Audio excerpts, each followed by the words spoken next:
Sa ako ninong kasi, ang lagi ko iniisip na ngayon, hindi po kasi ako naniniwala na kapag pag medyo may mga nakakakilala na sa'yo, hindi ka magbabago. Para sa akin lang po ito. Kailangan mo magbago dahil meron nang may natutunan sa'yo yung tao. As a teacher po, kapag nasa classroom ka, lahat yan maniniwala sa estudyante. Kahit mali yung sabihin mo, tama estudyante. Tama sa estudyante yan. Kaya po kami ngayon, ang pinaka nag-iba lang po sa amin ngayon, lahat na po ng galaw namin, kapag nasa labas po kami, inaaral namin dahil po baka mamaya meron po kami natatapakan tao o merong nalulungkot na tao para sa amin. Yun po. Tama. Po yun. Tama. Yan ang pagiging responsableng content creator. Opo. Yan yung sinasabi nila sa akin na, Nino Ray, huwag ka nang magmura kasi maraming nakatingin na bata sa'yo. Maniwala kayo, tinry ko talaga. Opo.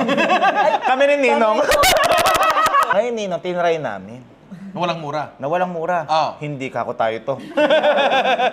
Parang nagtatawa na ko parang hindi kami to. Gagi ka! Kung lumaki yung anak ko na nagmumura, okay lang sa akin yun. Basta huwag mumurahin yung teacher mo, Opo, huwag opo. ako, huwag sino Opo, nakakata. opo. Yung usage ng mura. Ngayon kung mumurahin mo, yung barkada mo kasi nakakatawa yung ginawa niya, okay lang yun. Si Ian. Yan eh. Sorry. Pero kasi naniniwala ako, yung intention sa likod ng salita ang mas mahalaga kaysa doon sa salita mismo.